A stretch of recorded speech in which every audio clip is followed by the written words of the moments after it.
turns to shit, okay? It's true. Oh, yeah. Fantastic. Happy Father's Day. Welcome to the DragonShip. Oh, yeah. Anybody else getting an echo? It must be on my side. Let me see what's going on. Happy Father's Day. Welcome to the DragonShip. Oh, yeah. I love it. Close all the windows. Welcome to the DragonShip. And happy Father's Day. I think I got rid of that echo. That sounds real nice. And look who I got here with us today. Look at the lineup we got today. We're going to talk about fathers and Father's Day, the good, the bad, and the ugly. Welcome, John Fitch, Phil Foster, Glenn Lawrence, Huds, Mark Daniels, and Lauren. And we will be joined by other guys throughout the evening.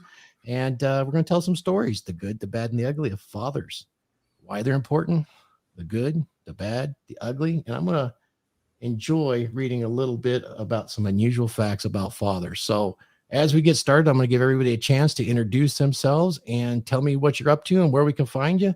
And this will be a great broadcast. So let's get started. To my right, or would be my left. John Fitch, welcome to the DragonShip. Thanks for having me, Thor. It's good to be here. Thank you. Thank you. What are you up to these days?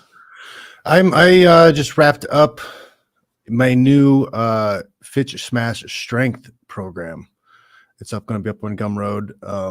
I may take it live as we're on air, actually, and give everybody a discount code. Oh, that'd be good. But it's a system of strength training that I came up with back in 2013, and I started using. I won a couple world titles, or won a world title, defended it a couple times using this method. But I found training and weight training for MMA, especially being a martial artist, that it just the traditional methods were not working. It beat you up too much, it broke you down too much, and you weren't able to. You can't go max squat and then go and work out 3 more times in the day. You know, jiu-jitsu, MMA practice, mitt work, and then cardio after you've already gone to failure on all kinds of exercises. So I created my own system that would work to keep me strong, because you know, I stopped for a while and started getting hurt a bunch, and you know, that just wasn't good. And lifting weights keeps you healthy, keeps you strong. A stronger you is a better you, period. I don't care who you are. If you can make yourself a little bit stronger, you're a better person. Oh, hell yeah, John. I got this program together. Hopefully other people can use it. I've coached people online using it. Guys that have like day trade jobs and like are physical throughout the day and can't push to failure and wear yourself out, where you're getting the shaky leg because you push so hard. It's not necessarily a bad thing, but when you're running cable or laying pipe or whatever, it's hard to do that and then go back to work. Yeah, no doubt. And believe me, you touched my heart with that, because back in the 90s, from 1994 through 2000, I spent all my spare time at a small academy in Torrance, at Grace Jiu-Jitsu Academy. And 3 of those years were in the apprentice program. And I'll tell you, it's definitely injury prone if you decide to lift weights and do that too.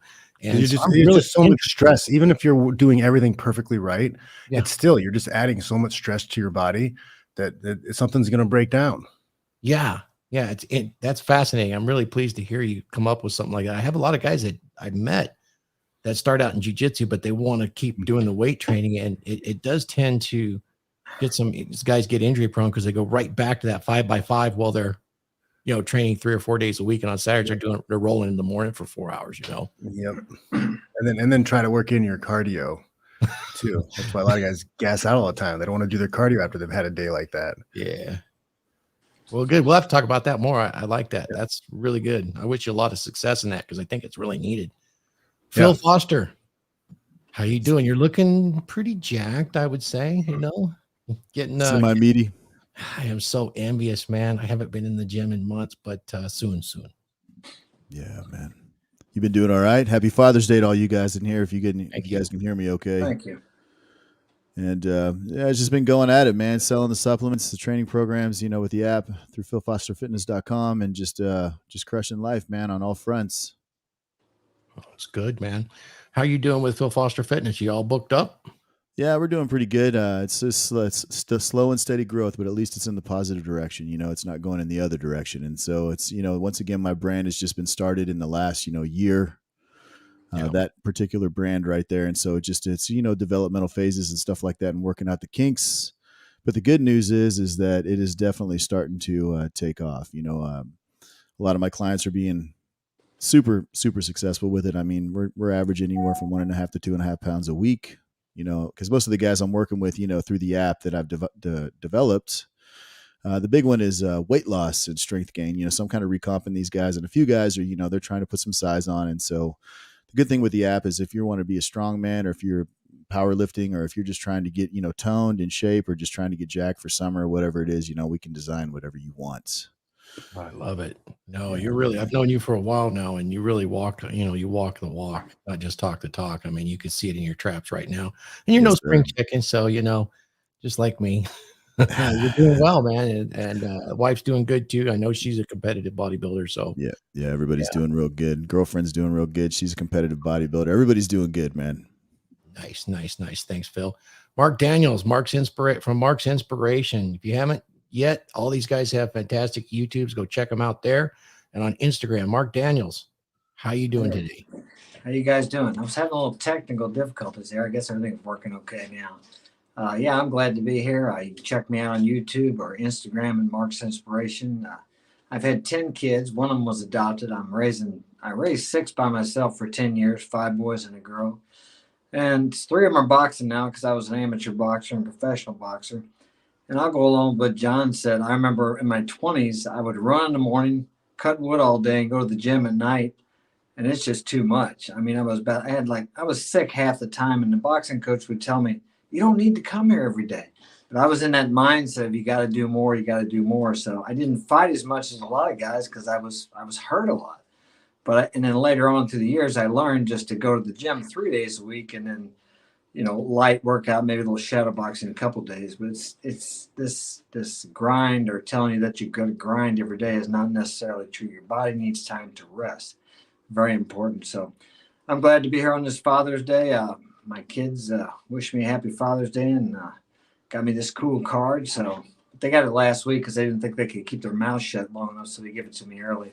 So I'm pretty happy, man, and like to help out the young guys. And the reason I do that is because I can see the need through my kids, the young. Of course, I have a lot of kids over all the time, and so many of them are so clueless about it. They have no guidance, they don't know what to do. A lot of them don't have parents in the home, no father. If he's there, he's not really, mom's the boss, she's running the show. So that's why I started this up a couple of years ago. Yeah, fantastic. And let's just do a quick count. I will do this for everybody when we're done. We'll, Mark, I think he has 10. Is it 10 kids you have? I had 10. One was adopted. And, don't adopt a kid. That counts. He went back to his real father. So it still counts, man. It still counts. Yeah. Right on. So he's got some experience there. Laurent from Tokyo. He's one of our good regulars, has a lot to say. We always respect him. What are you up to? You selling any books, doing any trades on the downside right now? Oh, yeah. It's a very juicy market. So, I live in Tokyo. John, I'm a big fan of your work. I mean, I like your tattoo on the sacrifice, Gisei. I like your tattoo on your chest. So, big fan of your work. I was watching some of your matches. So, Mark, also, I watched your YouTube. Thank you. Am I selling books? Yes. I mean, it's a very juicy market for yours truly. I'm an entrepreneur in Tokyo. I do real estate. I do stocks. I wrote a book about short selling, and I help people. So that's it. Yeah, don't let Lawrence sell himself short. He's brilliant on the short sell, computer logarithms, Python, using Python to construct those in the top of the market, shall we say. No more. Thank you. Yes. Glenn Lawrence. Well, not really in Hollywood, but he's a Hollywood sort of fellow. You might recognize him from some of his film work. Glenn Lawrence, welcome, man. How you doing? What are you up to right now? Man, I'm just working on this other script that I have. Picked up another project coming this August, so we'll be shooting that. That'll be fun. Just got done with Mark Daniels yesterday on his show, and I'm just here to troll and challenge John Finch to a celebrity fight to get him out of retirement. I didn't know you're that retarded. All right, Glenn. You must love pain. Pain is pleasure. Yeah, exactly. No, that's fine. That's fine. It's good to see you on here. Thanks for coming, man. You're a good regular. You always have good things to add. Huds, welcome. How you doing, brother? I'm doing great. Thank you so much for having me on. So what's going on with me? You can find me at thehudsman not.com. Well, also.com, but mostly on Instagram. That's the main way that I communicate with people. I actually am getting my first book published as a test before the second one is finished. And that is coming at the end of this week. And so it's going to be beautiful to actually have a hard copy of it before I do the hardcover of my second book. So very excited about that. For those who don't know, I do a lot of dating coaching, a lot of online dating coaching, working with men, post-divorce, things like that. Yeah, don't sell yourself short. You've been real supportive of the DragonShip. Thanks a lot. You catch me making my dumb mistakes and spell checks, stuff like that. I got the big old fat knuckle dragon fingers of a working man, so he helps a lot. Huds does good. And he has good advice, and I'll have to bring you on and chat with your book. We'll have to chat it up. That'll be really good. Yeah, thank you. Yeah, I'm super excited to get this thing actually in my hands and see where we can go. You know, I'm writing a book too, but it isn't going to be out that fast. I've been working on it for a long time, so we'll see what's up with that when it happens. And Randall's one of our DragonShip supporters as well. He's going to be able to tell us some stories today. We appreciate that. Let's test your mic, Randall. Tell us how you're doing. I'm doing all right. How's the audio? Much better. Thank you, man. I like that Thor's hammer. Nice and silver. I had to break out the gold today. I had to show that I had a little bit, so and not silver. I haven't gotten anything gold yet. I've got mainly rocking silver. Nice. So I'll get to it eventually. Right. Definitely Randall's done excellent. He is doing fantastic as far as turning his life. How much weight have you lost so far? Listen to this, guys. So I've backslid a bit, but my largest weight loss was the heaviest my known weight was 325. I got down to 199. Oh man. Backslid some, but I'm doing carnivore now. And so I'm getting back at it. Gonna be starting actually Thor's workouts tonight when I get home off of work. Swing some kettlebells, huh? Yeah, kettlebells, and gonna be hitting bands again. All right, good deal. Thanks, guys. So anyways, today I wanted to start out the show and just chat with everybody about fathers. It looks like I lost Lauren. Let's bring Lauren back up. Okay, and I want to share some stuff with you guys and get the conversation started. Just to get it started while everybody's rolling in, I found this today, and I'm going to show just some fun facts about fathers in celebration of Father's Day, if you didn't know. Here we go. So, interesting facts about fathers. We're going to look at that, but before we do, does anybody know where Father's Day came from? It really goes from this gal here, or this man who inspired Father's Day was a single dad. You'll find this interesting, John. And he was a Civil War vet, so he was a badass like you, and like Phil, and like every man on this panel. His name was William Jackson Smart. He was twice married, twice widowed, father of 14 children. William Jackson Smart, twice married, twice widowed Civil War veteran and father of 14 children, one of whom dedicated her life to the creation of Father's Day in honor of her devoted, selfless dad. The story goes that William's daughter, Sonora Smart Dodd, was attending one of the first official Mother's Day services in 1909 at her church in Spokane, Washington, when she had an epiphany. If mothers deserved a day in honor of their loving service, why not fathers? When Sonora was 16, her mother, Ellen, died, leaving William a single father and Sonora to her five younger brothers. And by Sonora's account, he performed brilliantly and remembered everything about him. Sonora said many years later to the Spokane Daily Chronicle, "He was both father and mother to me and my brothers and sisters." How fascinating, huh? So in 1910, Sonora brought a petition before the Spokane Ministerial Alliance to recognize the courage and devotion of all fathers like William. On June 5th, her dad's birthday. The local clergy liked the idea of a father's special Father's Day service, but couldn't pull something together so quickly, so they settled for June 19th. That's really fascinating, isn't it? You know, Mother's Day started as a church service. And of course, Father's Day did too, and then later on was adopted ceremonially through acts of Congress. So that was really interesting. Of course, my story about Father's Day is much more interesting.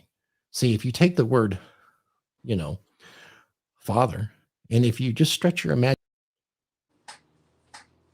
oh, here we go.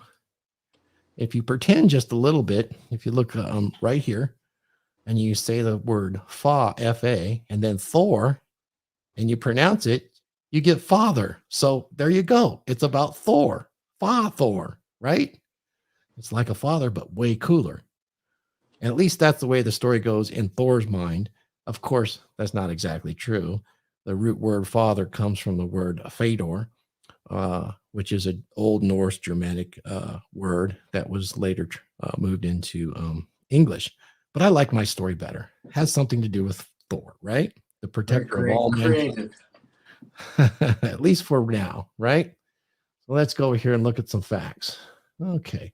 Of course, we just found out about Sonora Dodd. But here's another fact. In 2013, there was 214,000 stay-at-home dads. Okay, interesting. And that defines dads, they're stay-at-home. 52% of fathers say they are the primary grocery shoppers in the family. Of course, this is all from questionnaires, guys. Primary grocery shoppers in the family, an increase of 10% since 1995. So approximately 63% of youth suicides in the U.S. are kids who live in a home without a father. In 2011, custodial fathers received $2 billion in child support. They were due $3.7 billion. So they didn't quite collect what they were owed. Wish I got some of that. Custodial mothers received $19.5 billion, but of the $31 billion owed in child support. So there's a little on both sides, right? Just about, it's almost equal to those that don't pay. New study shows that fathers who share household chores with their wives tend to have more ambitious daughters. Well, that's a bullshit one. We know that, right? Adults should take care of their homes, of course. 87 million cards are sent each year on Father's Day, making it the fourth most popular day for sending cards. Woohoo. So about 24 million children in America, or 1 in every 3, live in homes without a father. You'll see this theme come up over and over again, which is kind of tough. I mean, we could do some social commentary on that. But children in homes without fathers are 4 times more likely to be poor. Children in fathers' homes are also more likely to marry with less than a high school degree and become teen parents. What's that old saying, guys? Remind me. Fathers in the home keep their boys out of jail. And their daughters off of stripper poles. There you go. Right. So studies also show, and this is a big one, I didn't pull the studies, but it shows that the absence of a biological father, the protector, the traditional protector and provider, increases the risk of child maltreatment. So that's something else. And of course, in the U.S., there's about 2 million single fathers. And that's father raising the youngsters. Hey, Mark, just on your side of things, how many years have you spent raising the kids as a single father? I'd say about 11 or 12 completely single since she's been gone and had no contact with the kids other than maybe on FaceTime or something because she's in a different country. So it's been a challenge. Yeah, interesting, huh? So this goes on and on and on. So we can start our conversation and we'll just get back to this when we get a chance. Let me go ahead and hide this one.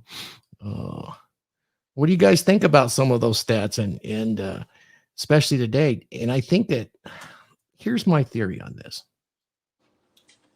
We have a problem with having single father or single mothers running households, but it's been very, very encouraged over the years. And one of the issues that fathers think, and we're going to talk about the ugly of being a father today, is that you've had about 40 or 50 years of national media and commentary that portray fathers as the doting, buffoon, retarded, can't do anything, man of the household in all of the media. I have yet to see. My kids are watching, they discovered The Simpsons recently. Yeah. So they're watching 20, 30 years ago episodes. Yeah. And I was watching it with my girlfriend, and she's anti-woke. Obviously, she'd be my girlfriend. But we're watching it. She's like, oh my God, like the messaging in this stuff. It's like really subtle, but it's like always there. There's always a little bit of it. And it's 30 years of it. Yeah.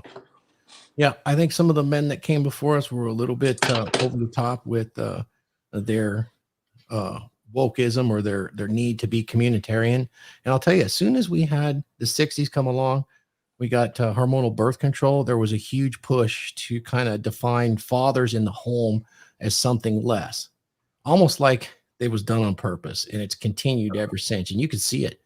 And I just watched a really good movie, guys. I'm going to recommend a movie. If you haven't seen it, it's called Nobody. And it stars the guy that played, what was that? Just Call Saul, the Breaking Bad lawyer guy. He plays it, and he plays this complete dork that's completely blue-pilled in this family, right? This is the plot line. And it's an amazing movie. There's some amazing scenes in there. The blue pill, he has the dead bedroom. His kids disrespect him. He goes to work. He's disrespected. All this crazy stuff, right? But the plot line, and of course you have to suspend your disbelief, is that the true him has been buried. And of course he was a CIA assassin for many years and decided he wanted this kind of life. So he blue pilled himself. And now he's got a dead bedroom, children that hated him. And he was playing the part of the buffoon father, which I think has really done the ugly disservice to all us. Yeah, Bob Odenkirk, that's it, Billy Patterson.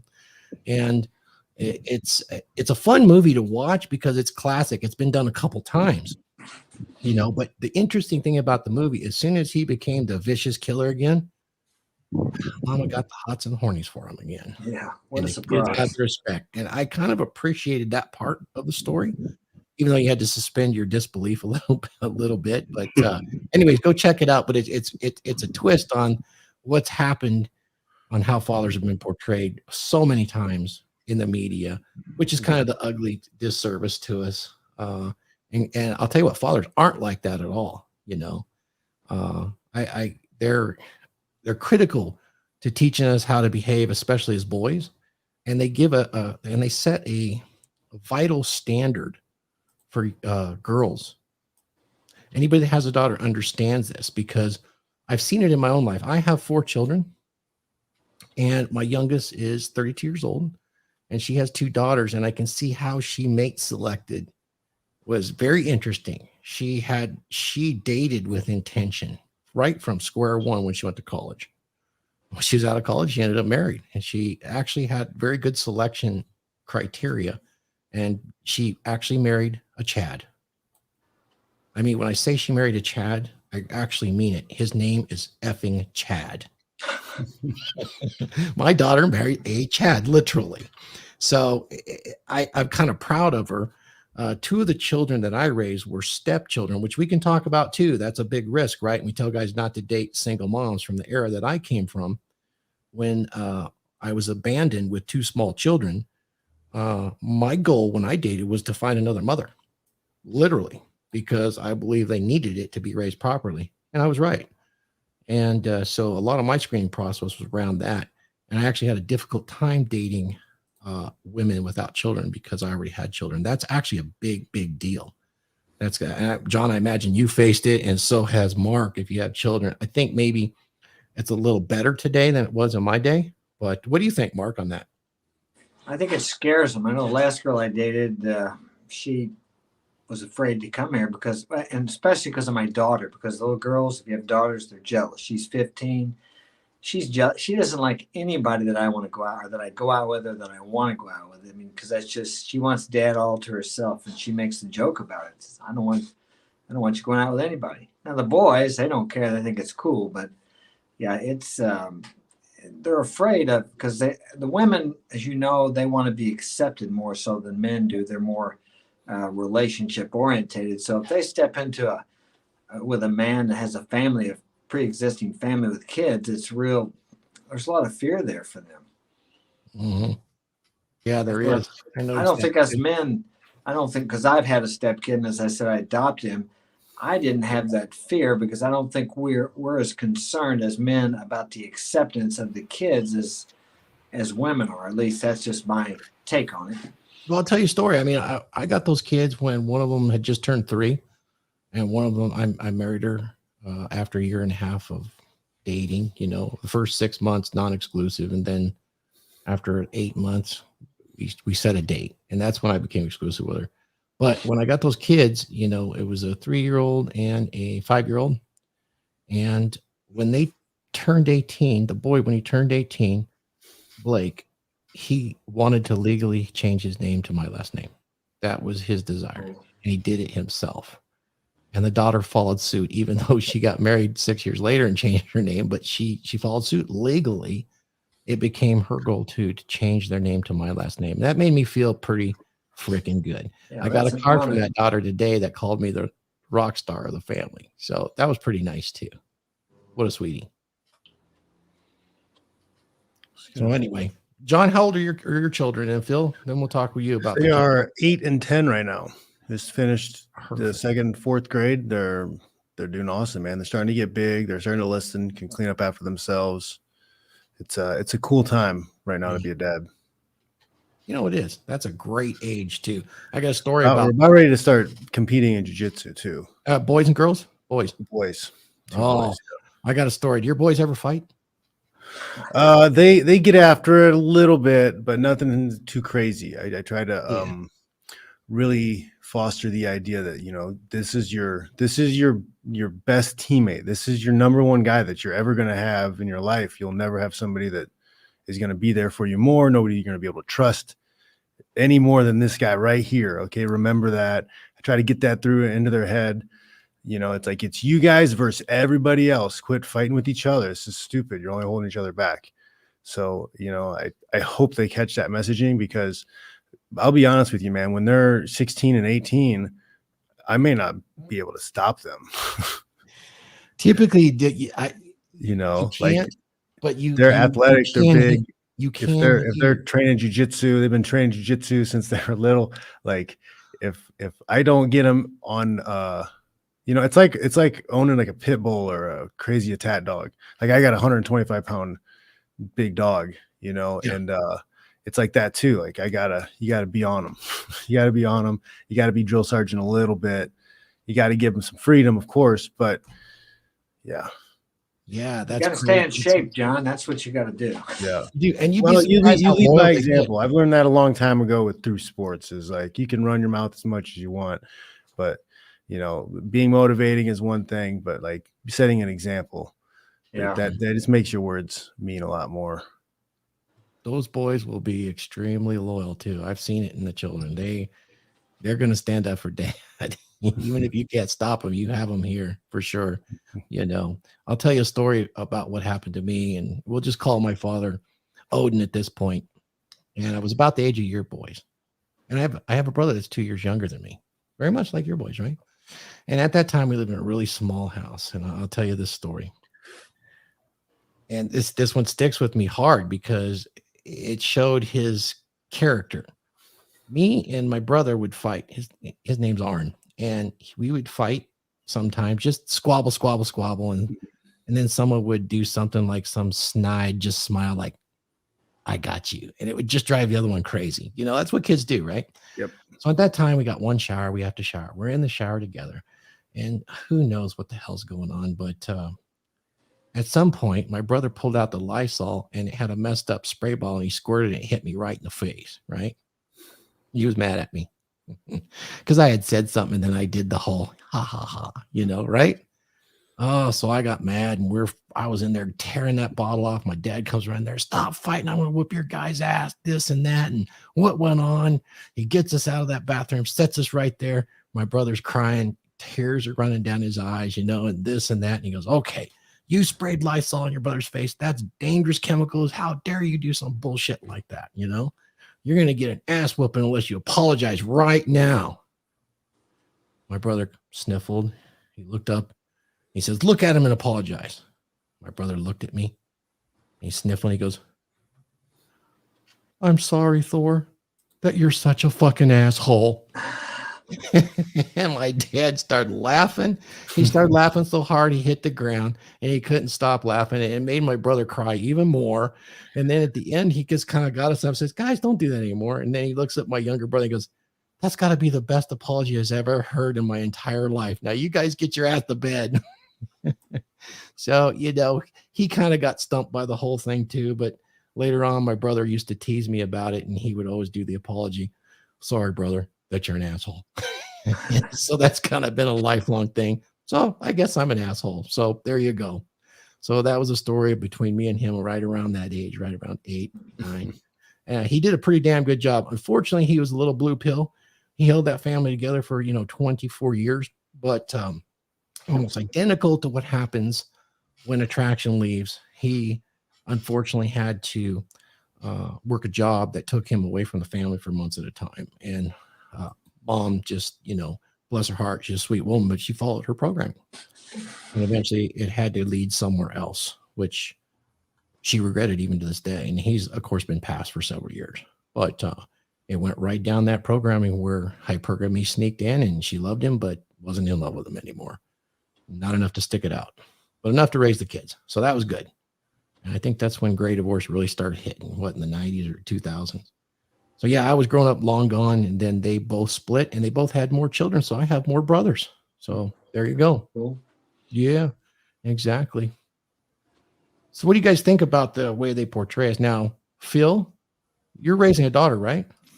Yeah, my daughter, she's going to be a senior this year, so she's a 17 and a half. And let me tell you something, raising a little girl in this day and age is no small feat. I only have the one, and I will tell you that I'm the dad that has it on lockdown, 100%, the phone, everything. It's not that I hover over her, it's that I limit a lot of the accessibility to situations she could befall, like Snapchat. There is no Snapchat in my house. Yep. There is no FaceTiming boys in her bedroom. Only in the common areas of our home. Phone goes off, 10:30, because that's generally, the phone. I call this on my life. This is the friggin' devil right here, man. I'm telling you, man. It comes right through with the kids, especially little girls. So, John, if you got 2 boys, right? 2, yeah. You're doing good, man. Yes. Yes. But the situation with girls is it's interesting because if you're not a strong father, if you aren't 100% behind the wheel all the time, 9 times out of 10 they follow that path and they don't even know that they're following that path. They end up in situations going with the flow. Yeah, they can't, because a lot of their girlfriends are behaving in deplorable manners and things like that because their parents aren't really on top of the game. No, it's just so dad's at work and then the mom's the wine mom and complaining because she's got to deal with the kids. And so, a lot of her friends, I'm really selective as well, Thor, when it comes to her friends. Here's the deal. I got 18 years with her, 12 years of school, and then she's got her own opinions, and so she goes to a little private school and it's faith-based, which is pretty cool. Kept her out of, public school for a reason. And it's kind of funny because she's actually dating the most alpha kid in that whole school. It's interesting because most of these kids, these days are, they're soft and squishy and lazy. They just want to play video games and, they aren't active. I think, believe it or not, her little boyfriend probably knows who John is. He's a big, her little boyfriend's a big MMA fighter. He's into that stuff big time. He's been doing it for quite some time. But it's interesting when you talk about, circling back on, the programming, John's got his kids watching, the Simpsons and stuff like that, man. This stuff's been going on and, weakening who the American male is for many, many, many, many years. And it's no sense that men are in the state that they are in right now. Blue pill, black, I don't care what color pill you want to prescribe to them. Guys like us or gents with our mindsets are few and far between. And that's why they're constantly homing in on us and shooting us down. So now that presents a certain set of risks for us if we're raising daughters right now. So when I raised my daughter, there wasn't the cell phone issue. Yeah. And, I see that you're addressing pre-selection. As red pill aware men, we know what pre-selection is, and we know the influence that their friends have on them. Yeah. How critical that is. I mean, you're taking care of it with the school to some extent, but have you ever Have you ever felt like you were under the gun or couldn't discipline in a manner that you wanted to because of exposure or today's environment as far as how men are handled? You know, if you step across the line with your voice, even today here in California, they're trying to basically make words violence. That's And crazy. this is where I see it going, is where they're going to say, they've been on that for a while. you raised your Words voice, are violence. girl, you are in trouble them. legally. Yeah, exactly. Sorry about that. I stepped on you, John. Yeah, that's completely crazy. So here's the deal. In my home, I don't really I speak directionally, very emphatically, but I don't yell and scream. I don't lose my stuff. You know what I mean? She knows where the lines are. She needs to color inside those lines. I raise her in the mindset of you do you until I say no. And you know the difference between right and wrong at this point. I mean, she's 17 and a half years old, Thor. Yeah. You know, so if she's already coloring outside the lines at 17 and a half, her life's going to be a train wreck. Yep. You know, I can put her in a social situation around any of you guys, and she would hold a conversation with you in a heartbeat. You know, and that's the thing, right? Is most of these kids, they have not had that kind of directional parenting. So like, as far as raising my voice or disciplining, I don't spank her or anything like that. I've never really had to. I've swatted her butt when she was little, you know, for doing silly things. But, you know, as far as yelling and screaming and losing my cool, it's just not the case. You know, she knows that I will hold her accountable. You know, it's, once again, you know, this thing right here is, you got a lot of power when you have a little girl. So you're outside the lines, give me your phone. You're really outside the lines, give me the keys. Gotcha. If you're really outside the lines, give me the keys to your car. Yeah. You like driving? Oh, not anymore. Yeah. You know, get on the bike and pedal. It sounds like, fortunately enough, you don't have to do that too often. One funny thing about being in the red pill space is when you've dated a lot of girls and you start finding out stuff about their family, guess which ones are the good ones and the ones you want to keep around? Yeah. They're the ones that had dads like Phil. Yeah. Right? They tell you the stories about, oh my God, I couldn't even do this and I wasn't allowed to do that. I was like, oh my, you're a good person now. Because you should really hug and kiss your father. And they feel more loved too. In a situation like that, they feel more loved, even though they may complain about, I can't do anything. Yeah, Mark, you're 100%. My apologies, Thor. Mark, you're 100% correct. I tell her all the time, just run the numbers with me right now. When you're a little older, it'll all make sense. Yeah. Trust me. Just run these numbers for a little while. Yeah. So they're getting attention, even if it's not the attention they want. I like what Mark said, you know, even if they feel bad, they're getting that discipline, they're getting attention. If you were ambivalent, it would not go well. And I've actually met parents that do, especially fathers that are somewhat ambivalent because of their circumstance or lack of knowledge. And I think most parents are oblivious to what their kids are doing. They send them to daycare, they send them to school, they send them away. They spend half an hour tops with them a day to interact. It's sad. Subcontracting the parenting out is always a bad idea. 100%. I mean, those people will argue with you. They will fist fight you over their right to not spend time with their kids and just work and do whatever. Yeah, you're right. It's very prevalent. You bet it is. No, go ahead, Mark. I was going to say, look how in our society we have taken away all the admirability or honor of being a housewife or being a mother and raising your own kids. It's one of the most, what is more admirable than raising the future of our nation, but yet it's belittled. My last ex-wife stayed home with the kids, and a woman asked her one day, said, what do you do? She said, we had 3 at the time. And she said, well, I stay home with the kids. And she said, well, don't you work? And I've heard other women, you know, like she doesn't do anything. Well, as you guys know, or if you, John, you probably know, maybe some of the other guys, raising the kids by yourself is 24 hours a day, 7 days a week. I've stayed up till 2 or 3 in the morning walking with a baby, and they got a fever. I'll call the nurse hotline. Well, it's 102. I mean, you don't have any days off. So for a woman to do that, that's a hell of a good job. And a lot of them complain, well, I wish I could stay home. Well, they can't stay home because they got 2 Escalades, $1 million house, and all these other things. What they're showing the kids, they're showing the kids what's more important. Well, these material things. And so it's a tough job, and nobody commends them for doing it. They care about the soulless corporation they work for more than they care about their children. Exactly. But they'll never admit that. Yeah, that's fascinating. They'll do anything for that boss at work, but they'll tell the tell the dad, because they've been trained by media and everywhere else, that he's a bumbling idiot and, he doesn't count. But boy, you get over there back in the cube farm, I'll do whatever you say, right? Not a good situation for anybody. I was always disappointed to see the two parent families having to do two incomes, having to both work.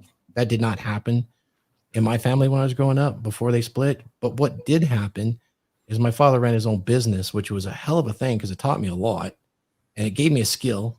He trained me as an electrician, which got me a power lineman job very early on. I was able to graduate at 16 and do that. It's amazing. It's unheard of today.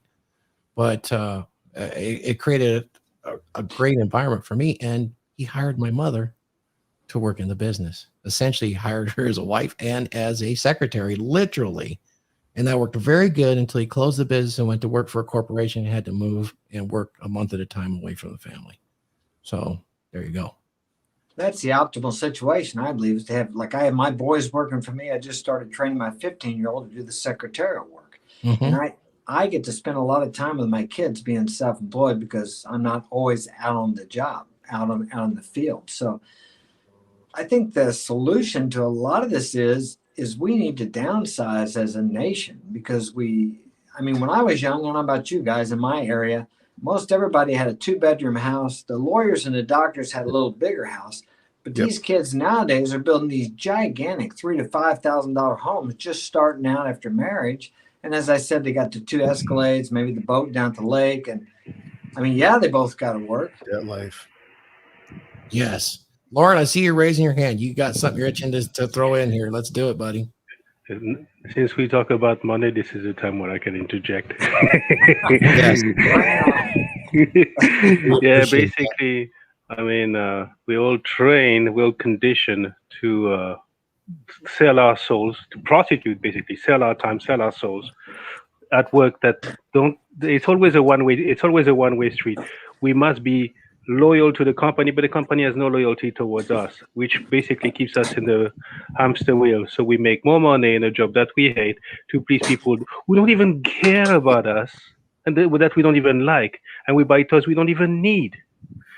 When I was a kid, people started off with a refrigerator and a one-room bedroom. That's it, and get going. And sometimes not even a refrigerator, but now you need to have everything. You need to have the car and everything. And of course, if you work all this time, particularly like you were talking about the $1 million house, you don't own the house. Yeah. The bank owns the house. So it's modern slavery.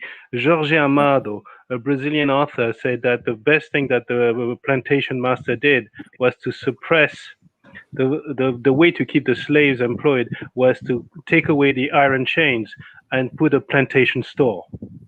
Nobody would ever leave. Yes. So yeah, we're kind of all trapped in that, but there's still good men out there raising their children for sure. I'm sure we've got some good stories here. Any young guys want to share something? Huds, want to start with you? I know you had something you want to talk about with your upbringing. Absolutely, yeah, no, and it's a great day. Thanks for having me on again. My dad just retired. Dad and mom, they're still together. They just retired. We just sold the home, and they're on their way to the new house. And I was thinking about it and looking back on everything that I learned from them. So when I think about my dad, one of the things that really stuck with me, and then is probably why I came into this space down the road.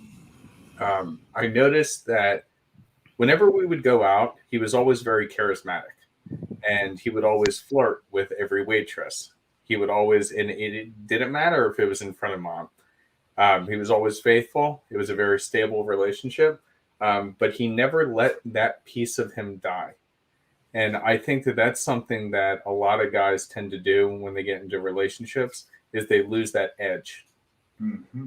And one of the things that I learned from him year after year watching it happen is he made sure he never lost his edge. And I thought that was a brilliant, brilliant thing that he did. And it definitely is the best thing I ever learned from him. Wow, that's fascinating. I actually agree with that 100%. We talked about that last week. That's pretty amazing. Yeah. Yeah, you definitely I'm kind of a big flirt myself. And it was that way from, day one. And so it is definitely aided in kind of the play back and forth. You know, they say, well, how do you do it? Well, we play. I play a lot, you know, of course, not much in the last year, but we do. I still play. We still play together, you know, play with her, play with people, interact and tease about it, things like that. So it definitely helps with the relationship as far as sticking it together. But that's interesting that he taught you that and you observed that once you got into this space. You know, I observed it far before then. It Okay. was something I was digesting as time went on. And then when I started doing more of this type of stuff, dating coaching and coming into this space, it's like, oh my God, like it all like clicks together.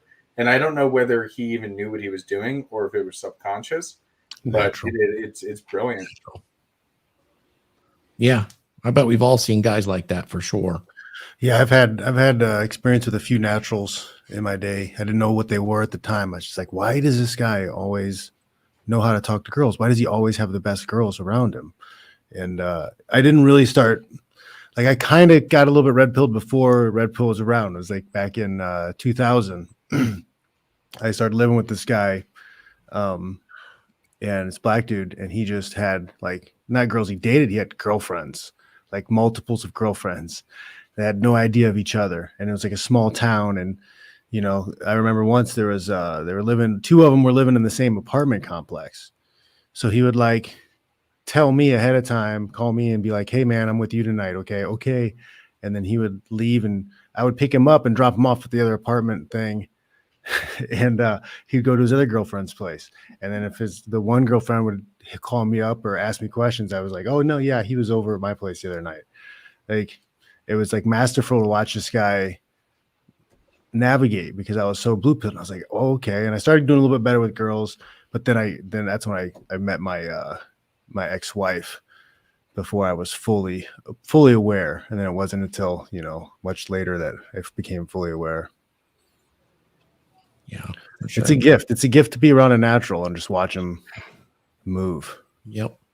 Speaking of naturals, Phil Foster, I know you're going to have to jump off here real soon. I have a question for you. Yes, sir.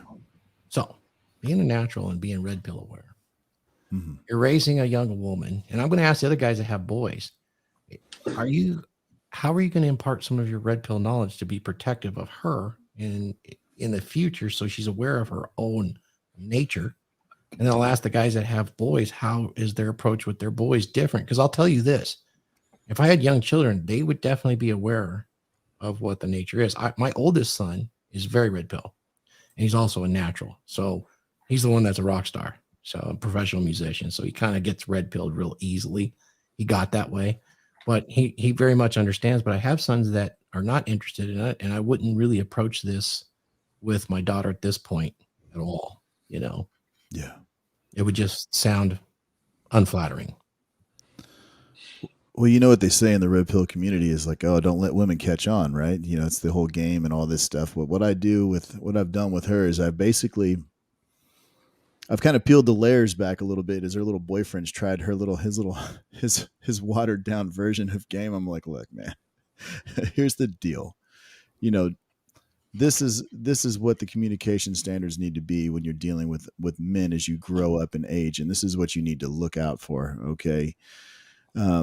I think that, you know, she is very well red pill aware of what the situation is on as far as the world, as far as politics and as far as relationships go. Obviously, you know, with my girl, I mean, she sees how our relationship is. She sees that I don't argue. She sees that, you know, if any kind of little thing gets floated across the front of me, I don't even pick it up. I just let it go. I just keep moving. The simple fact is that when it comes to her and being a girl, I've tried to educate her more on the player side of the aspect, kind of what John was talking about, his old roommate, you know, and not getting caught up and getting gamed up with some guy that's a ding dong. You know, I'm not saying that dudes that are players, let me go ahead and clarify this, are ding dongs. I'm just saying I don't want that for her, you know, so and I think a lot of that goes along with, you know, the way I've raised her, you know, and limiting certain social aspects like Snapchat. First and foremost, there's a lot of players on Snapchat, believe it or not. And I think as far as her becoming a young woman and having her stuff together, the next big piece of it is like, look, you know, a lot of your friends are going to go to college and they're going to have boyfriend after boyfriend after boyfriend. I said, here's the thing. I said, when it comes to you as being a young woman, I said, if you want to have a man that has got extreme value, and I'm talking about, having a comfortable lifestyle, I need you to think about this for a second.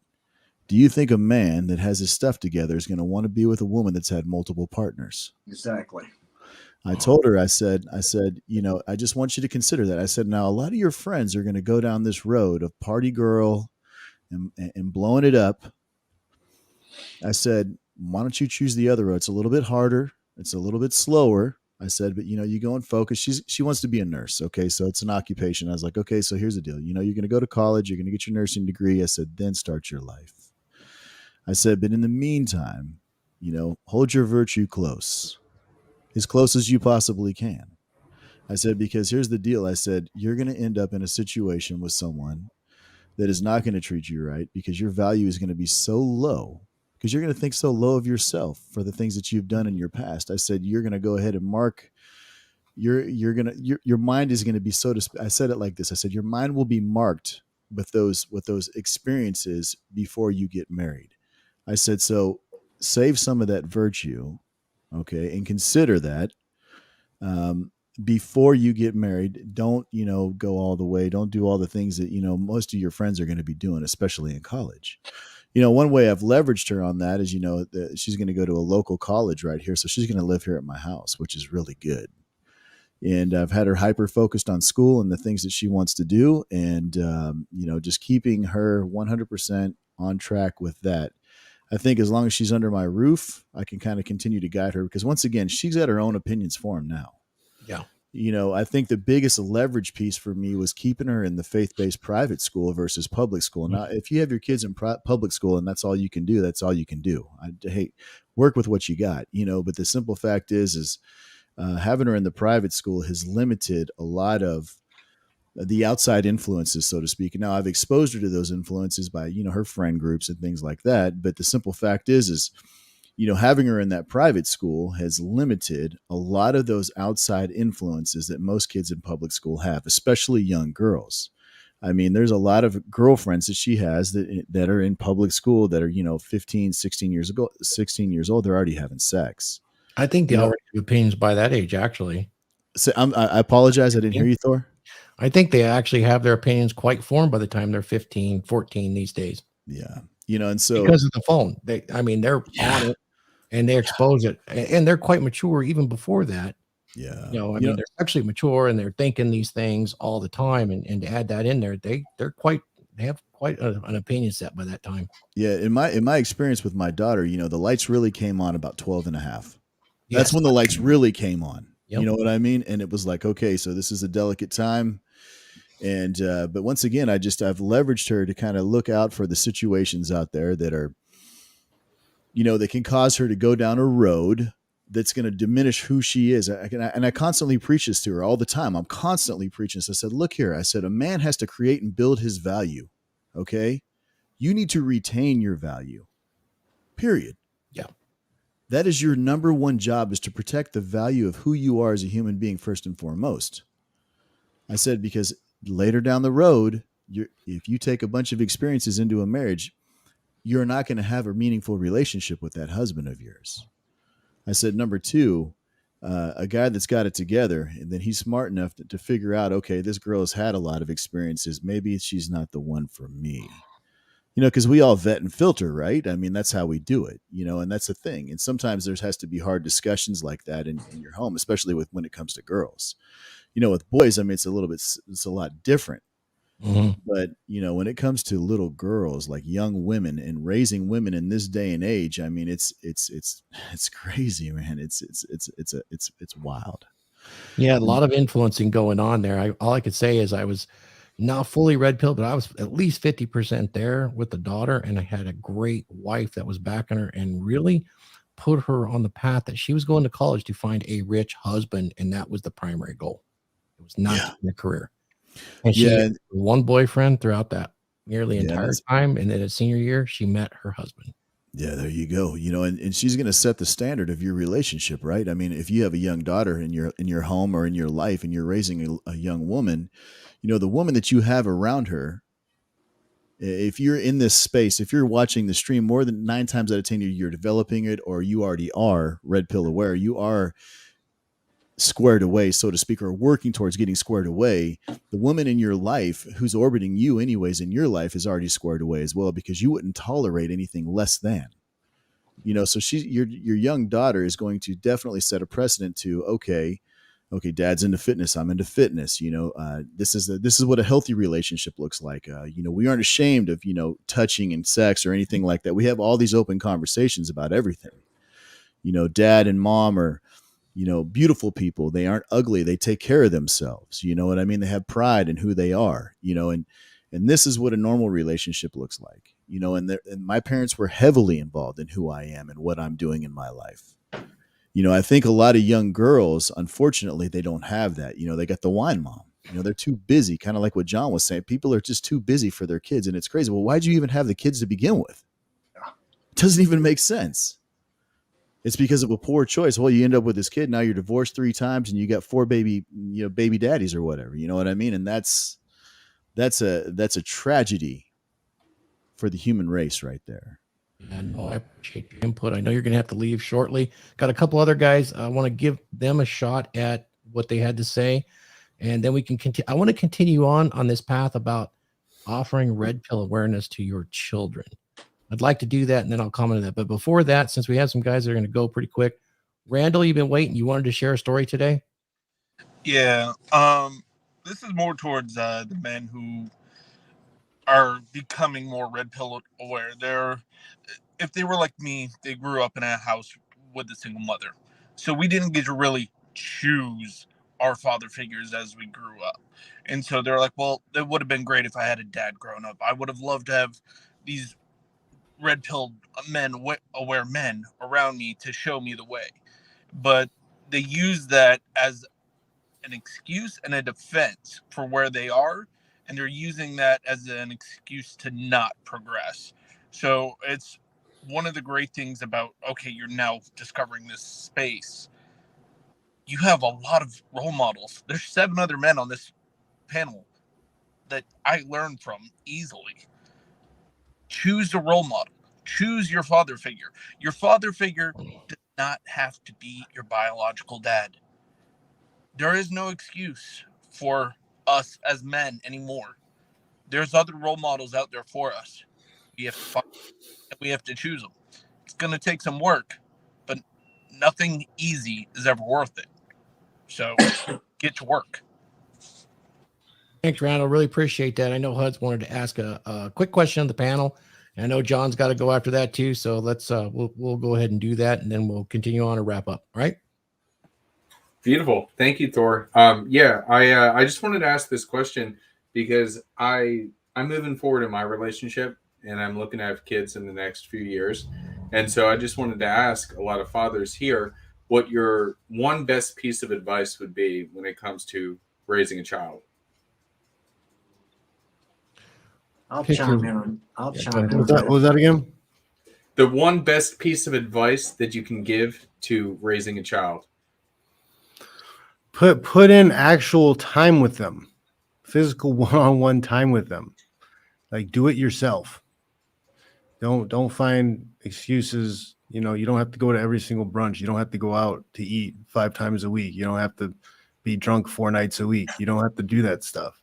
Like, be with the kids, paint the pictures with them.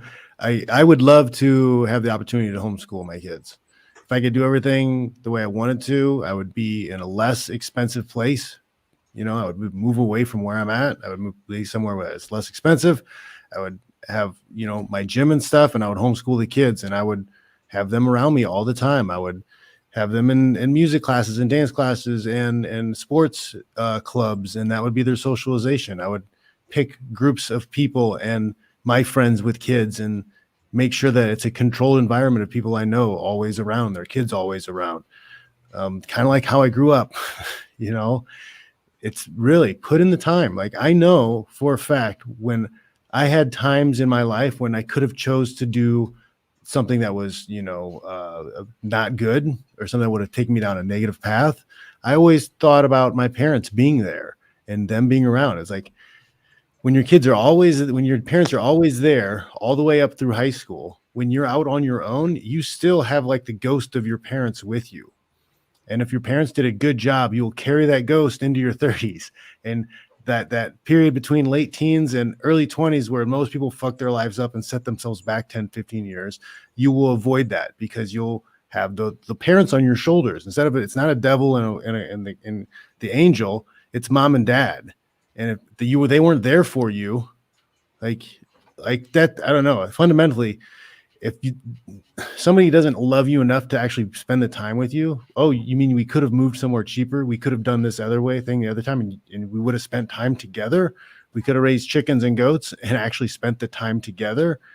Like, I don't know. I feel like that's, you carry that with you into your adult years that your parents didn't love you that much. They loved their job more. They loved their cappuccinos more. They loved the clout and whatever they get from the city they live in. They love their car and how they can brag about their money more than you. That's keep up with the Jones syndrome, and you're right. There's a lot of that. It's a status game, and it's inbuilt because that's what the propaganda says you have to do to stay plugged into the consumerism. You tell people that hey, I grow most of my own food, I farm most of my own food, and we make our own clothes. They'll look at you like you are a crazy person. Like, what are we here for? Why are we here? To work corporate jobs? To buy fancy cars? I mean, it's nice if you can work hard and do those things. It's great. But when you start to sacrifice who you are as a person, when you start to sacrifice your children to that's weird to me. It's really weird. I'm going to tee off of what John said, man, and just say one thing to you, Huds. Your presence over presence, man. Yep. Don't give them everything in the world.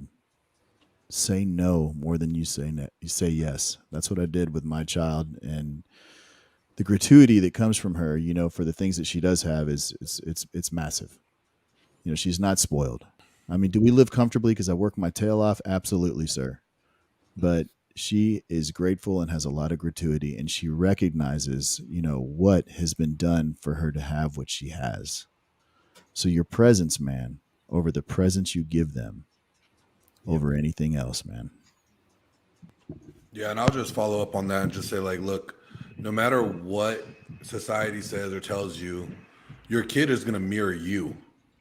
Okay, so watch what you do.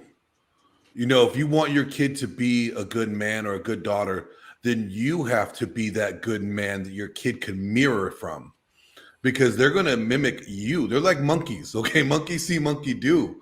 Until, that's when you imprint on them. You're imprinting these qualities and these traits and these morals and these standards they have. And if you are not there, as Phil was saying, presence to do that, you're leaving it to the public school. You're leaving it to YouTube. You're leaving it to society to leave these foundational imprintments on your kids that you should be leaving. So you are more important than you ever could imagine to your child's development just by your presence. Oh, yeah, brilliant wisdom there from Phil Foster and John Fitch and Glenn. We're going to get to everybody here. Mark, you want to add what you would say to Huds? Yeah. John said it earlier about setting an example. More truth is caught than taught. What are you showing them? And also, to go off what Phil said, you give your time and attention to what you value. And if you're working all the time, and like I go along with it, you take your kid to daycare in the morning, you pick them up at 6 o'clock, they go to the room and go on their games. How much time do they actually spend with their kid? They don't even know their kids. I know my boys. I know my kids. We talk as men. And basically what Phil said he taught his daughter is basically what I tell my daughter, to retain her value. I explain how all that works. Now, it's her choice, of course, but at least I've told her and she's aware. And then what example am I setting in the boys? Because my boys are red-pilled. So she's seeing them, how they are, and she's attracted to that. Because we're all setting examples of the kind of people that we want to be. And then, of course, her as a girl, around 5 of us or 6 of us, boys and men, of course, my boys are almost men now, some of them are, she's attracted to that because that's the example she's grown up with. So it's so important. And then we're all spending time together. And as you guys know, women are more relationship orientated. And I can see this dynamic in my family because my daughter's always the one, well, let's have family dinner. Well, let's go on a vacation. She's always pushing for that togetherness of the family. So that's her part. And if she's doing that here and then we're nurturing that, then as she grows up, she'll do that when she meets a man. And yeah, I tell her too, to marry some guy that's got, assets, resources, and can support her and provide her with a good life. Now, a lot of the blue pill community might throw, oh, you're telling her to marry for money, marry rich. Well, we want her. I would much rather her come home with a guy that had a good career or whatever, rather than a guy that works at McDonald's or he goes from this job to that job. Of course, I want her to marry a guy that has good resources. I'm not one. I've been around long enough, and this marrying for romance, it didn't begin 100, 150 years ago. The people married for practical reasons. And what happens, and we're in this field before reels, all of a sudden the woman after 6 months, she's disenchanted. I don't feel like I love him anymore. Well, that has little to do with real love. For me, love is a verb, it's an action. Do you think, and John knows this too, do I feel like doing for my kids every day what I have to do for the last 11 years? Of course I don't. I don't always feel like, but I do it because I love them. It's not a feeling, it's an action. And I make a choice out of commitment that I made for my kids. But yeah, be there for your kids. Show them by example. They're not going to listen to as much as what you say. My kids all are working out because they've seen me since they've been born. I've exercised. I've taken care of myself. They do the same. So they're going to do what you do more than what you say. That's awesome. That's such fantastic advice. We should do a show on love at one point, Mark. I would love to explore with you because I'm in total agreement with how that's supposed to work with you. That'd be fun. It'd be fun to play with that. Huds. So I'm going to give Lauren a shot here, but I'm going to say exactly what the other guy said about being there, and expressing leadership as a man in the family and being more positive and grateful with whatever circumstance you're handed and turning, adversity into advantage and showing them that example. So I guess if you were to boil it down, even for raising children, you still need to be the man that other men want to be and that other women want to marry. That would be what I would say. Yeah, I was my kid's hero until he saw John Fitch fight, and then just lost. Well, now that's we don't have to go that road. If you're doing it right, your kids are gonna put you in a tough circumstance, and they're gonna say, John Fitch's kids will tell my kids or your kids, my dad can kick your dad's ass, and of course my kids will totally say, nope, no way in hell Thor can kick John Fitch's ass, and it's just gonna be a mess. It's not good. Hey, I gotta take off here, guys. Hey, John, thank you so much, man. We really enjoyed having you on. I've got my strength program. I made it go live when we were on the show here, and anybody watching right now can get it for 20% off. Use code JACKED, capital letters, JACKED. All right, so pleasure meeting you, John. Yeah, John, I'm going to see you for that sparring session. Pleasure meeting you. Pleasure meeting you. That celebrity fight. Take care. We'll see you around. Thanks, John. See you soon. Nice. Lauren, what do you got? What advice you got there, man? So this is this is what my children made for me yesterday, like a whole bunch of cards written in French and Japanese and English. They got me this hibiscus. So to answer Ud's question, I would say three things. Number one is, as everybody says, is presence. Like you have to be present. Time is the currency of children.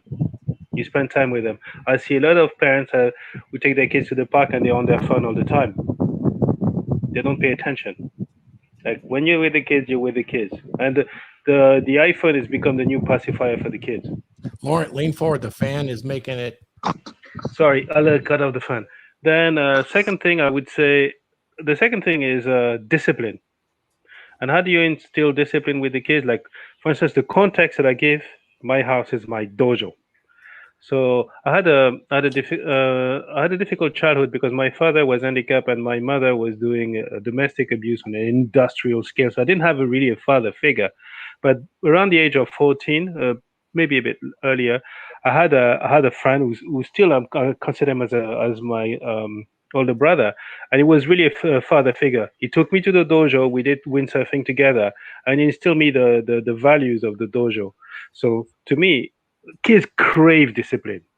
They love boundaries. They surprisingly they crave boundaries. They want to find boundaries. So they're always pushing, pushing, pushing.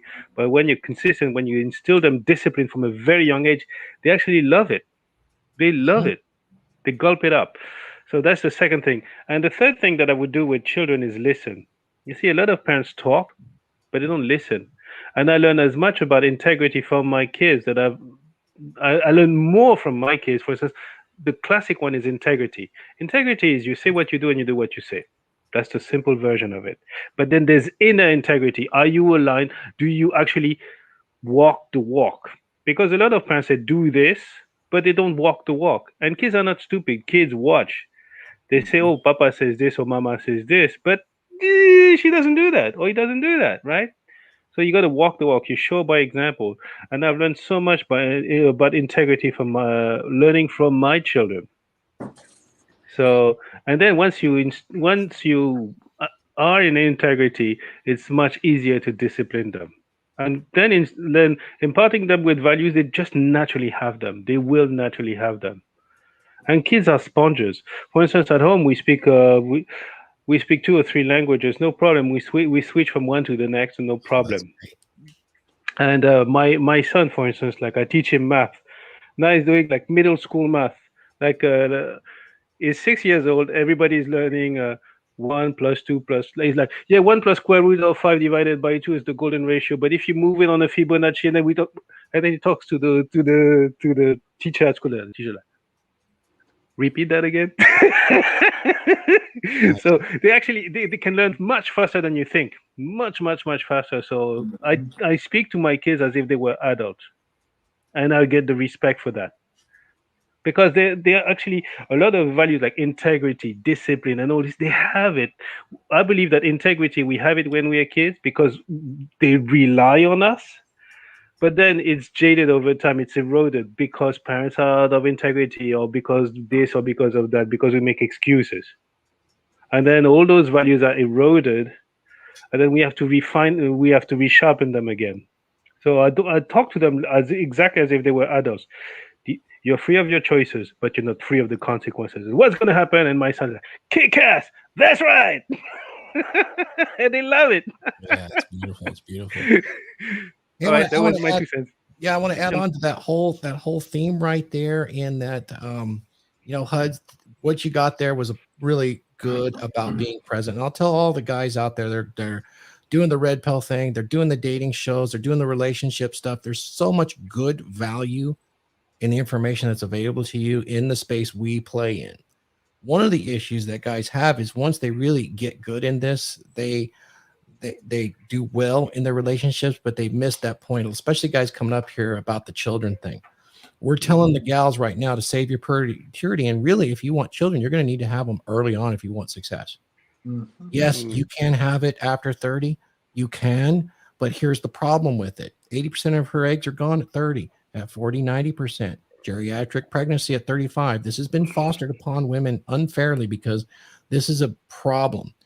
Only 15% success after 35 with natural pregnancies. It's just enough so that everybody knows somebody that made it at 35 to 45. And that convinces everybody based on Pareto curves, which is the 80-20 rule, that if they did it, I can too. Mm-hmm. It's so deceptive because no human beings ever play the probabilities, and the probabilities are natural law. It's the 80-20 rule applies to everything. We refuse to watch the probabilities. What happens is when you're present with your kids all the time, you have a tendency to hover. Let your kids take risk. Yeah, they might get a broken arm. Yeah, they might do things. Teach them to be self-sufficient. Let them hold a knife. I'll remember my dad building a tree fort. He said, Thor, don't step on that nail behind you. What do you think I did? Immediately step back on that nail. But you got to let them take it. You got to do it. I can remember my kids. I built them a tank. I got some scrap metal 1 inch and I welded a tank frame up on caster wheels. And I had all of the neighbor children were there. That was my first project, building this tank. They had a 3-inch PVC gun with a turret that spun that held 2 children in it. They could wheel down and walk the turret around. And then I built them some 1-inch tubing. It looked kind of like 50 calibers. There's a hatch up front and a hatch on the turret. Those kids tried to take that thing all over that neighborhood down the street. They weren't allowed to. And I'd always catch them trying to wheel it out of the yard. They get 6 kids in there. They won't forget that. You know, we built a skateboard ramp in their backyard. So they had an idea, but there was a lot of injuries and broken bones and crying and, you know, stuff like that. And then, of course, the father, you know, you got to let him take the risk, but then you have to also know how to handle the real trouble. You'll get bullies in your neighborhood. Some of them really bad, like fire starters or actually sociopathic children. How are you going to deal with that? You know, there's ways, and you're going to need to know how to teach them how to deal with it. And some of those ways might be a little gray area protection that you might have to provide without getting yourself in trouble. You know, depending on the environment, you have to be aware of these things that are going on socially in your neighborhood. Choose a good neighborhood too, so they can take those risks safely is what I'm saying. And then, you know, also I would say to the guys that are adults like us, I've done a lot of consulting with guys that feel they've never lived up to their father's standards because they had standards. They felt they were out of reach. For whatever reason, this seems to be common with some of the guys that I consult with. And several of them, I actually talked with them about the issues, why they never come back to their dad and actually ask them. And in 2 cases, I said, well, you think your dad is not proud of you. And what you're describing to me is an amazing thing. It's almost like you convince yourself that he will never be proud of you, to kind of motivate you to do things, to show you're proud. Have you ever asked him if he was proud of you? No. Go back and ask him. But I can't live up to his standard. I said, just ask him. You know, he called me back almost crying. His dad was completely proud of him. 100%. In his mind, he was always showing his pride. And he had the opposite in his mind. So think about, you know, your father as well as being a father, that this could apply to you and you don't even realize. So take the extra step, you know, and say that you're proud of them, you know, and encourage them to do well, even as adults. Lauren. Before he goes, I just want to say I got to run. Yep. Thank you so much for having me on. There was a lot of great advice. So thank you, everybody, and happy Father's Day. Love you. Thanks, guys. man. Stay more See 10 you, brother. seconds. Stay 10 seconds more. The words that you tell your children become their inner voice. Words create worlds. You see, when mothers, they don't have the physical strength, so they sometimes attack characters. But the words you say to your children, "I'm proud of you," "I love you," "You're strong," these become their inner words. These become their inner dialogue. So be very watchful of. I tell my kids, "You're acting dumb," but I never say you're dumb. I never ever said you're an idiot. Very important. Thanks, Hans. Always a pleasure, man. And remember, kids are a blessing, even at your age. If you do go down that road, this is what a lot of guys don't realize. There's a lot of payback. It's a good thing. Yeah. I keep trying. Legacy. This damn birth control for whatever reason. Well, practice It's makes making it perfect. not work. Practice makes perfect. What do they say? Thank you, Ed. Thank you. Hey, man. Thank you. Don't give up. So I got this one. Damn, Thor. I hope your kids don't give up on skateboarding. Can brutal. Stay away from ramps and half pipes. Yes. My oldest son broke his ankle and had to have a bone graft. But what it did is it opened the door to him learn guitar, and now he is a rock star legitimately. Everybody, go and look up Volumes and on Instagram. They're selling out arenas. They're on their way up. They're doing an Asia tour in a month. So he is actually their guitarist. He's the one that's playing the 8 strings of death and has become a professional musician because of skateboarding in a roundabout way. He was staying at my place as a young adult, barely 21, and was having the bone graft done on his ankle. And we had a long conversation about what he wanted to do with his life. Was he going to be a lineman like me? He didn't know what he wanted to do. And you know what my advice to him was? What do you actually love, son? What do you actually love? And you could do every day for, say, 15 hours a day and then go to bed. Playing guitar, Dad. I said, seriously? Because I played since I was 16. Pretty good. I said, okay. Let's put a plan together and put you in the right schools that will give you the advantage over every other musician, because this is a business. And if you can do it, it's going to take you 10,000 hours to achieve mastery. And that's just so you could be at journeyman level. So that's what he did.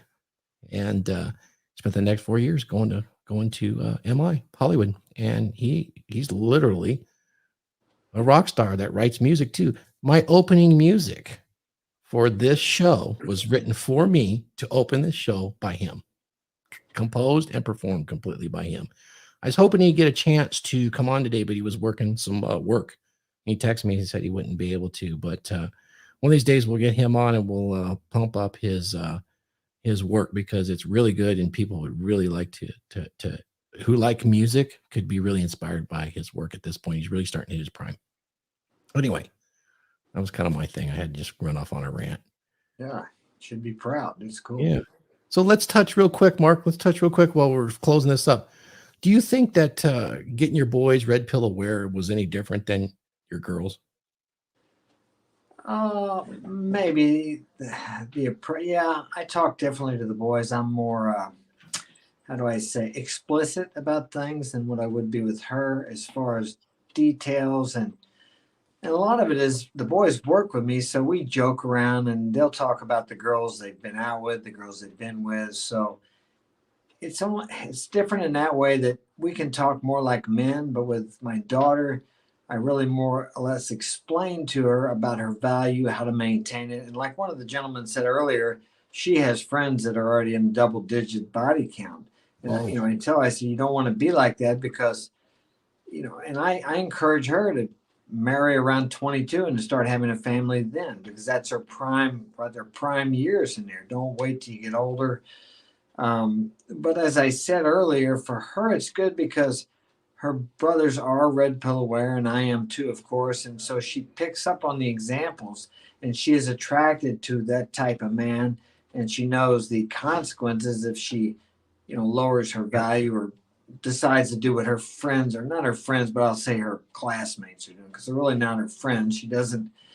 It's hard for her to have any friends because they're doing that, and she doesn't, associate with them so much. So it's different, because I guess I would say I'm more. You're pretty open with the boys, just lay it out like it is. Yeah, I talk to the boys like we talk, like we would talk if we were together. And in her eye, it's a little different. Yeah. More finesse, like you would a girlfriend or a wife. Exactly. Yeah, more finesse. But I tell her the facts too. This is what's going to happen. You go out and give yourself away. A high value man, somebody that can give you the kind of life that you want to have. He's going to see. I don't care if you lie or act like a good girl. He's going to see through that, because we can tell. You can't hide that. Like, you can't hide it from me. I can tell if I go out with a girl, she's been with a lot of, regardless of what she said, if she's been with a lot of men. Right. I think the one thing I would express, and I have, to my daughter, but nowhere near anywhere in the last, 10 years, but she needs to find a guy that will maintain his attractiveness to her, for her nature to stay where it needs to be to raise a family, Yeah. And that's a part of her that's inbuilt, and she can all still make choices, but it would raise her level of fulfillment if he stays attractive to her. And that's socially as well, Yeah. Doesn't become some crazy isolationist or, just sit on the TV. A lot of guys do when they hook up and have children, they become isolated. We talked about it today. Complacent. So, to get her to really recognize that you need to have a guy that has a track record of maintaining his attractiveness, and that you could trust that potential is going to live on. Yeah. With the boys, as adult children, I can't really, some of the parts that I would say would be unflattering, they don't want to hear it, because they believe, unfortunately, because of media, certain things about the blue pill and the Disney fairy tale that would, potentially offend their wives. My rock star son, he's all about this. That was relatively easy, but it did take a while.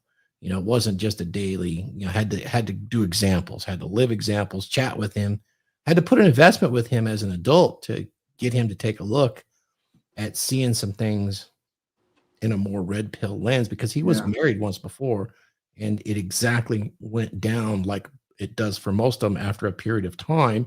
Not that there's complacency, but there is a regularity that tends to bleed off the attraction levels for the girls. They bleed it off, and the guy kind of still has these goggles on, that everything's the same. At least that's the probabilities, right? Yeah. And it's sure as shit, it went down that way. So, I was able to kind of work with him a little bit, and he got to see the raw edge, after that, not just there, but with, long-term girlfriends, that it's there under the surface all the time. So kind of have to work with it differently. Yeah. So I think it is a little different with the boys. I wish I would have had the exposure and the language, or at least I wish I would have had the 9 iron rules in front of me as a baseline when those kids were freaking 10 years old, and start putting some of that in there so it's just natural to them. Yeah. And then I would have probably worked a little bit more socially.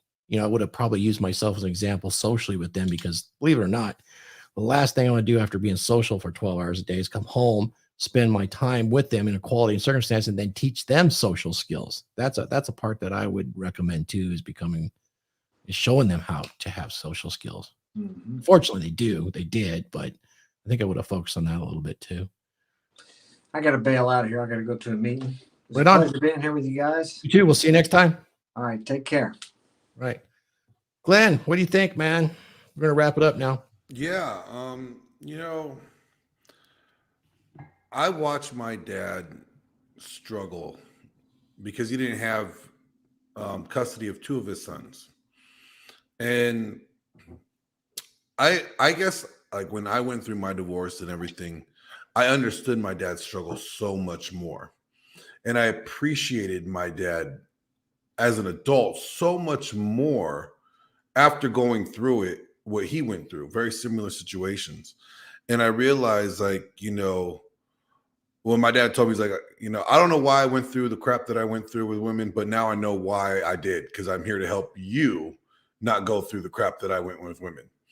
And it just really hit to me, like, man, it hit home. And I saw how much of it sucked, but I see the pride my dad has when he talks about myself, my brothers, like he is the man that, like, guys always say, like, well, never measure up to the dad's standard. I never measure up to my dad's standard, because my dad is constantly raising the standard.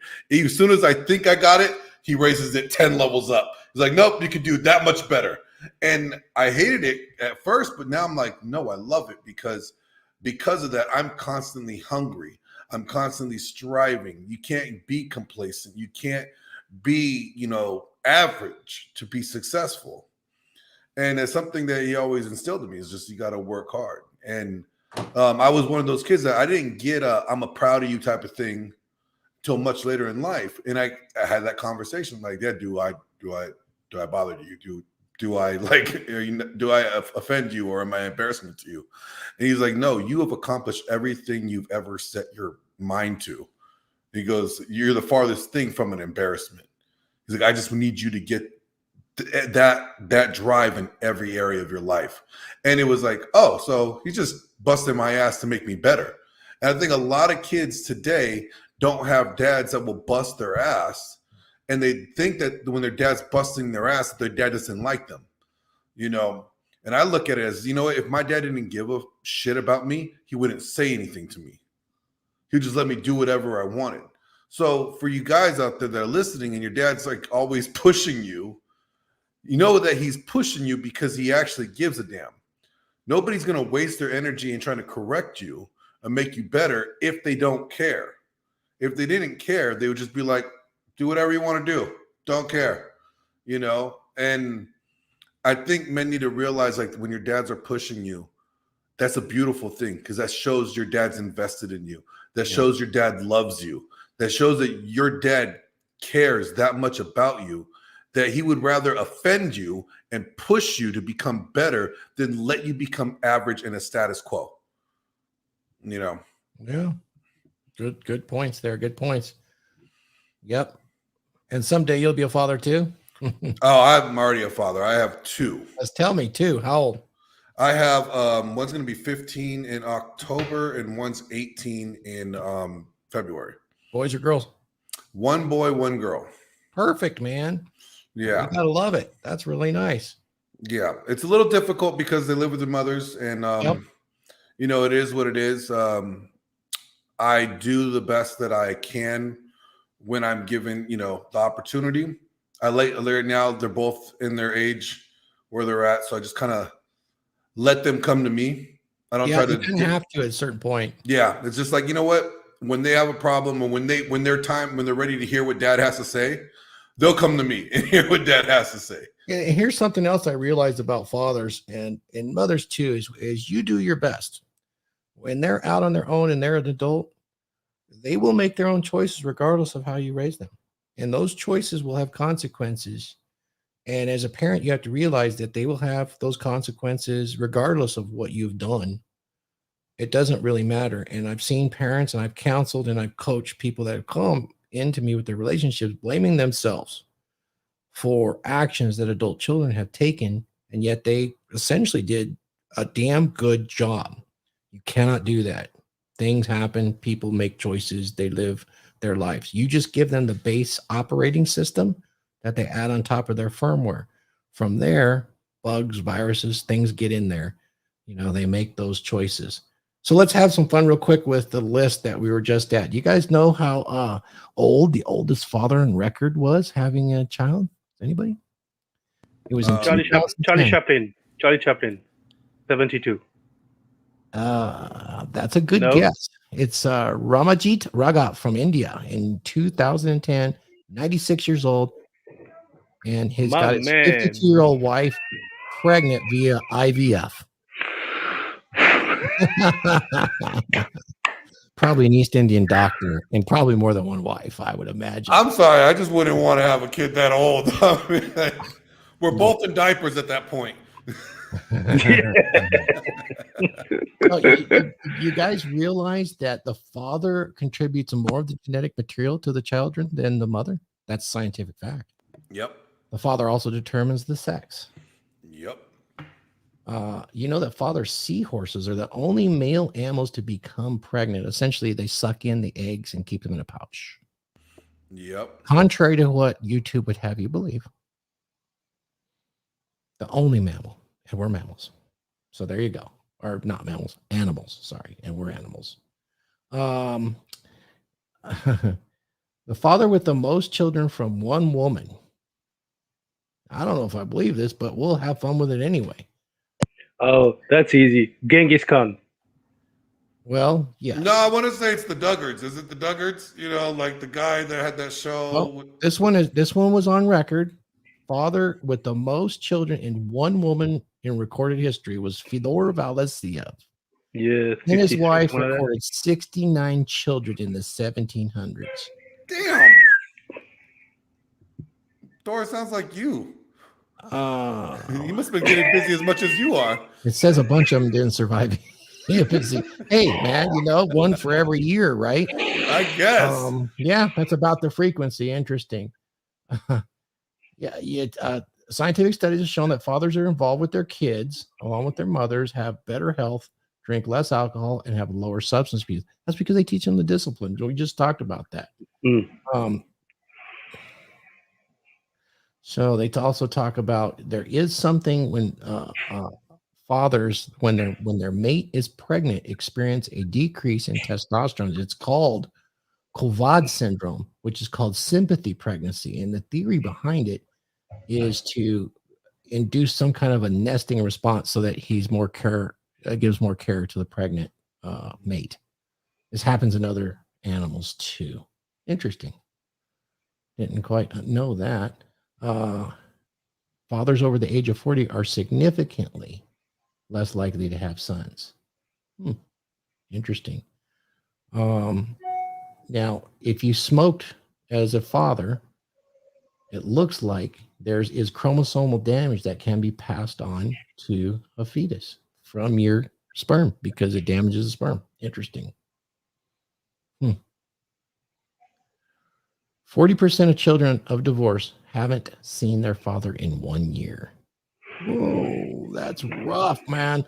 That is rough. And that statistic also goes towards, single mothers, the success of single mothers raising kids versus single fathers. Fathers that are not involved in the child's life, or single mother raising a kid, the child is more likely to be on drugs, drop out of high school, have a criminal record compared to fathers that actually raise the kids.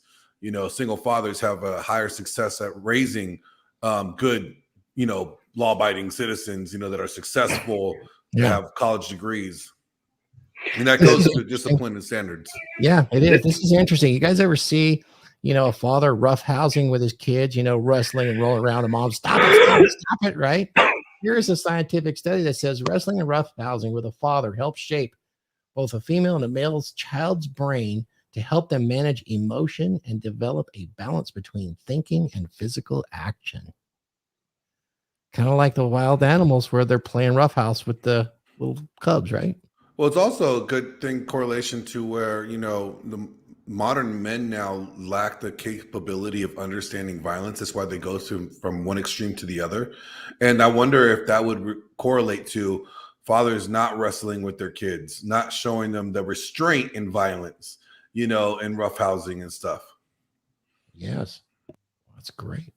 Now, the tradition of giving away the bride, rooted in thousands of years of historical belief that a female child is the property of her father and his responsibility, and he has authority over her. Giving his daughter away signified that he would no longer have control over her welfare, affairs, or possession or body.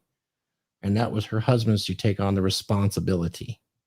There's a lot that went there. Oh, here, number 46. The name Jupiter is from the Indo-European word Diopiter, or Godfather. Didn't I just talk about Thor? Interesting, huh? The name Cleopatra is Greek, meaning the key to fatherhood. Okay, great. I just want to say, Coco, your dad should have taught you how to wrestle better because I beat you when the last time we wrestled. That's my girl, so I'll talk shit when I want to. There you go. Yeah, she's a sweetie. She's been commenting. Good girl, Coco.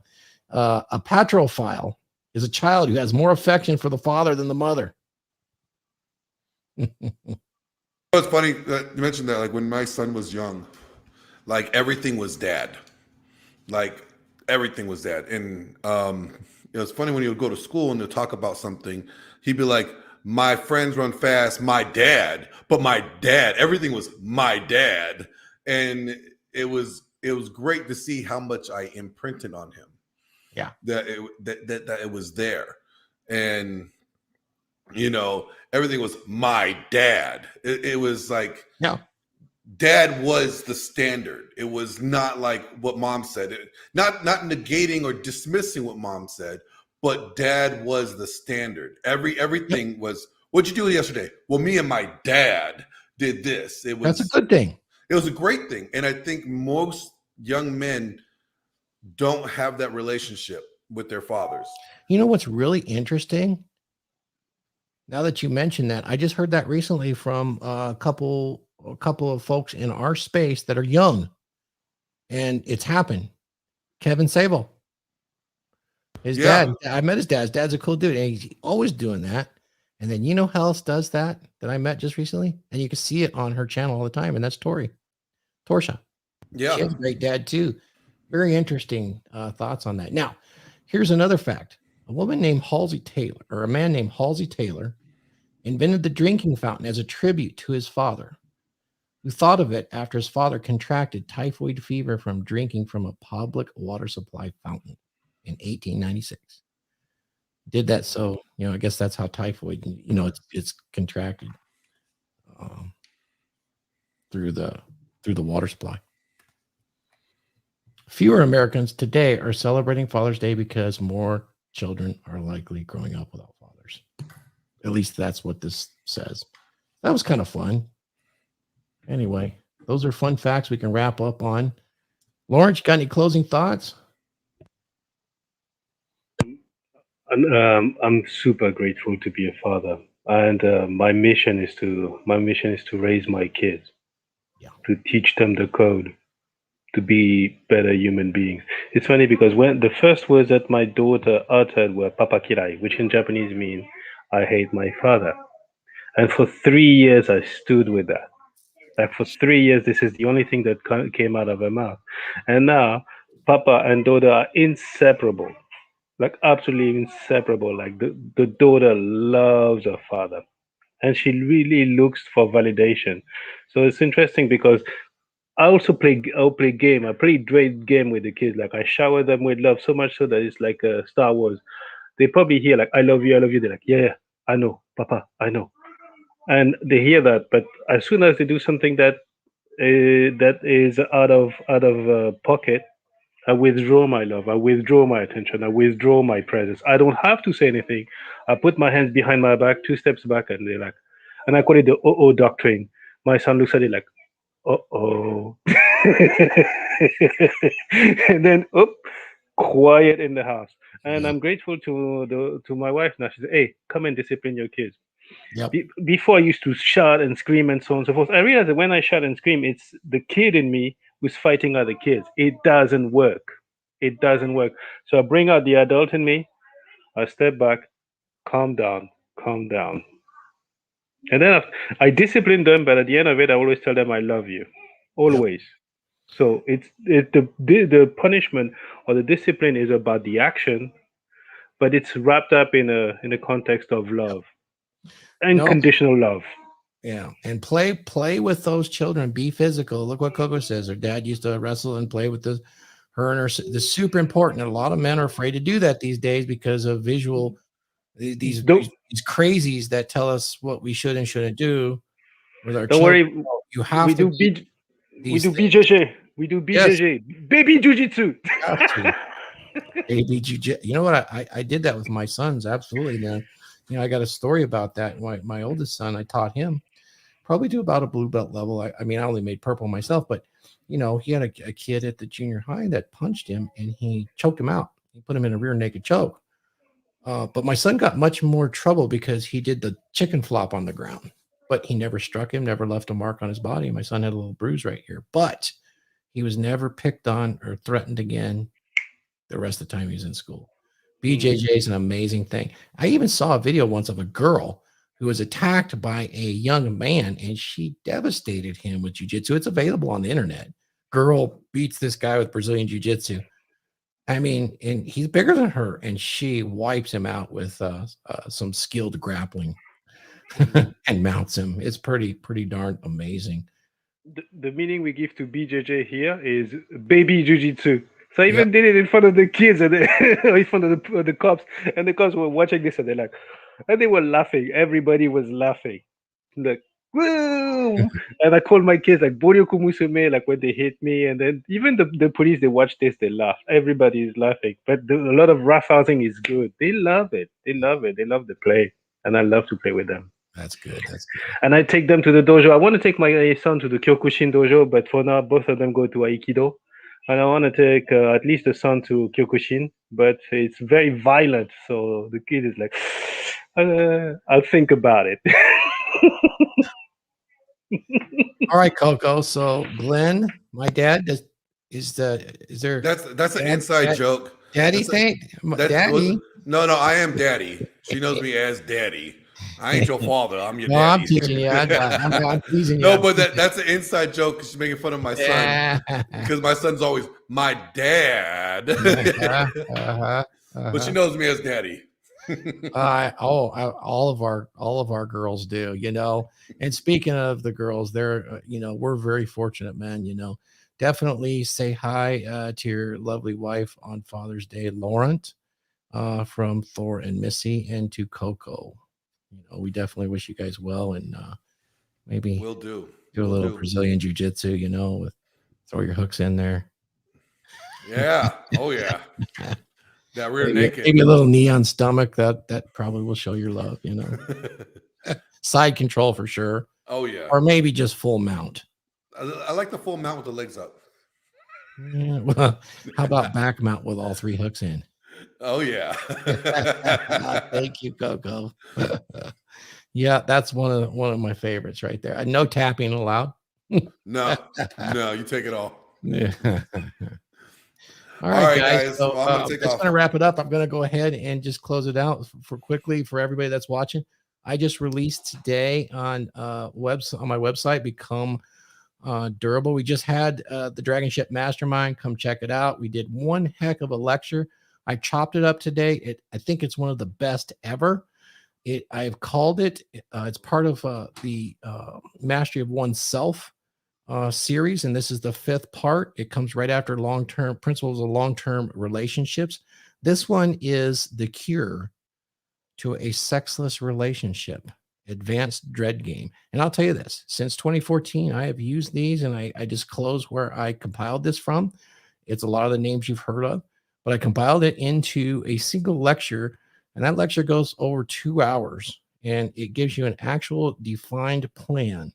If you are running into relationship issues that involve attraction, arguing, complacency, contempt, and you're on the verge of separating, and you have a dead bedroom that's sex less than once in a week, this is a long-term plan. It's not a quick fix, but it will put you in the right conditions to utilize dread game. Not the kind of dread game that's built the bad rep, but the kind of dread game that will actually get you results.